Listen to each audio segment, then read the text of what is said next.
let's talk about the new iPads. Yeah. iPads. Not a ton to talk about, but they did get released. First of all, what do you think of how they got released? Marquez had a briefing in the city. Yeah. And then all of a sudden, his briefing was actually after they got publicly. We all knew about them before he did because he was at. I think it sort of makes sense to do stuff like this. I remember it was either 2018 or 2019. I'm sitting in this hostel in Rome, and day by day, Apple just drops a bunch of press releases releasing a ton of products. Mm-hmm. And I think it was every day for 3 days or something like that. It was either that or 3 at once, but I think it was every day for 3 days, which was kind of cool. It was kind of nice, being able to just have press releases for products you could buy right away instead of having to do this whole build-up thing. And I think for smaller updates like this, it makes a lot of sense. Yeah. So we got 2 new iPads yesterday at the time of recording on Tuesday. The rumors seem to be true that it was a press release, but it was still very out of the blue. And the iPads they're basically upgrading the baseline iPad. Yeah. Which used to be $329 and is now $449. Yes.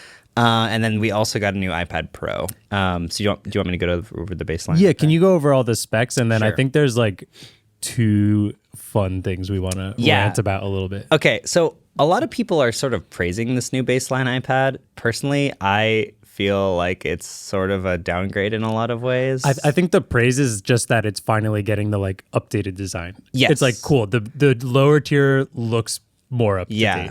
So first I'll just kind of go over the specs, and then I just want to point out a couple of things. Yeah. It got the design change, so it looks just like the iPad Air now, right? So it's got, they say bezel-less design, all screen. Yeah, I think Nilay was tweeting I don't think words don't have meanings anymore. Don't have meaning. Yeah, 10.9 inch LCD. It's got the A14 Bionic, so it's not getting the M chip. That's still, I guess, reserved for the iPad Air and the iPad Pros. There are new colors, so silver, blue. There's this electric Pikachu yellow.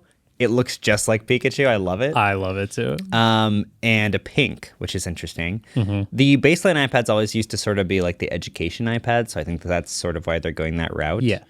Now, the front-facing camera is landscape. So instead of being at the top of the iPad, it's now in the center. And I think that they probably just realized that people are using them as computers, shocker, a lot more than they were before because there's so many apps and they have touch support and USB-C, and which thank God, because I think all their iPads are USB-C now. There's no Lightning iPad left. And also they introduced a new $250 Magic Keyboard folio case, which sort of makes it look like a Surface.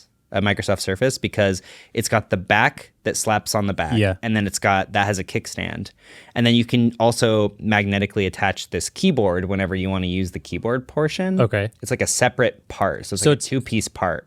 It's still sitting on the ground though. It's not that floating, levitating. No, it's not floating. It's not floating. It's just it actually is extremely similar to a Surface.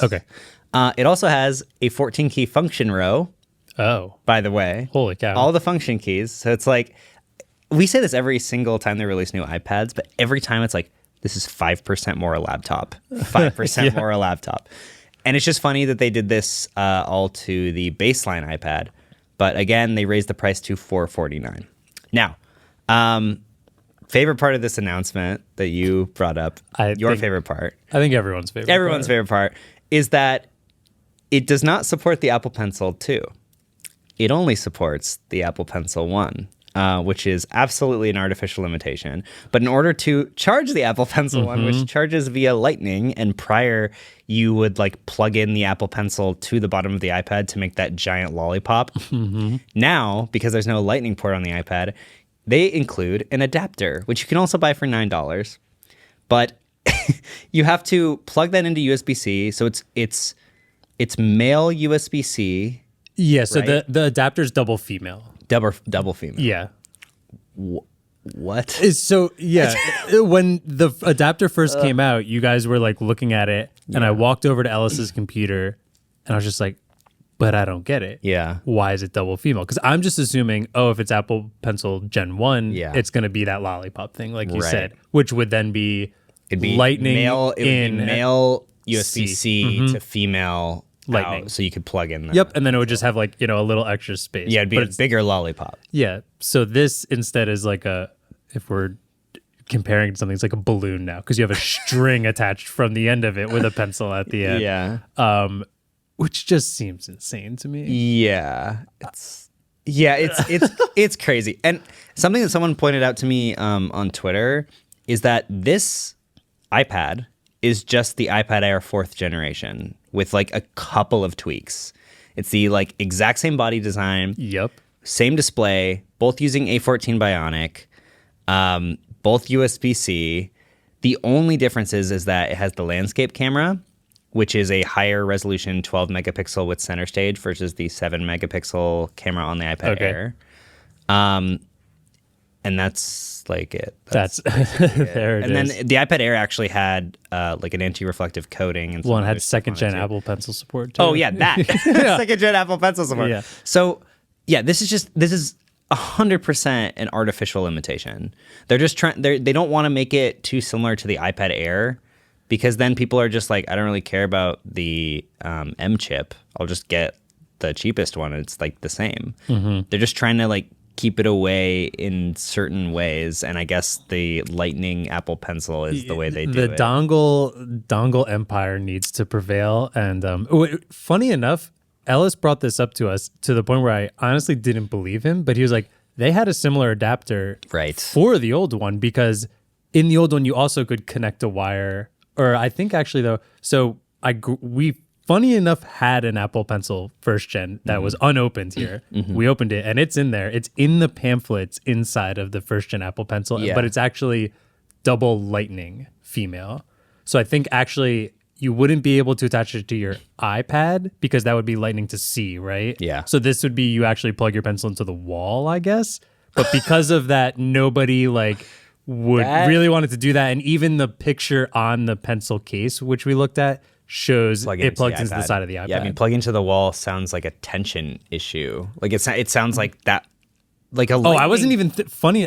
I didn't even think of still using it. So, yeah, I just thought of like, you're plugging it into the wall, but now you have to have the charger. You can't just charge it on your iPad if you're on like the train or something. I don't know. You know what's funny though is like when dongles first started, everyone that had to use the dongle, it was their most expensive products, right? Because when the MacBook first came out with like the MacBook Pro that had the 4 USB-C ports, and you just had to use dongles to be able to do anything, it was always like the most expensive stuff. But now the dongles are for everything, for the cheaper stuff. Yeah. No, for the cheaper stuff now, because now the MacBook Pros have ports. And the cheaper MacBooks don't. Yeah. And then the cheaper iPad you have to use a dongle with. Yeah. And then the more expensive iPads that have Apple Pencil 2 support, you don't. So it's crazy. It's like they're now making the people that want to buy the cheap stuff, they're making their lives harder. Not necessarily spend more, but they just are making them have to jump through more hoops to be able to use their product effectively. And yeah, it's crazy. Yeah, and even like with that, like I get, let's just say, sure, for some reason there is a real reason why it has to use Gen 1 pencil and you have to include some kind of adapter. Why not just make it similar to like the iPhone headphone jack adapter, which was just like Lightning with a 1-inch cable and a wire there, and then just plug the pencil into that. And then you have it charging there. You don't have this like, you don't need a 3-foot cable to charge your Apple Pencil. That's insane. It seems like they just intentionally made this much more difficult for everybody. It's so funny. And then they also released a new iPad Pro. I literally forgot about that because I was so heated about that stupid dongle. It's a few just like very simple changes. M2 instead of M1. They've got improved Apple Pencil support now with something called Apple Pencil Hover, which is basically the same thing that Wacom tablets have had for a long time now, where you don't actually have to be touching the surface in order to see where the pencil is going to be. And this is very useful for when you want to do things like changing the size of your tip or the size of your brush, because prior, if you tried, if you did the double tap on the pencil to make your brush bigger, you weren't really sure that it actually made it bigger unless you touched it. Yeah, you weren't seeing the like active feedback on the screen Right. of like what was actually happening. Yeah, so that's useful. It supports Wi-Fi 6E, which is actually amazing because the MacBook Pros don't even support that right now.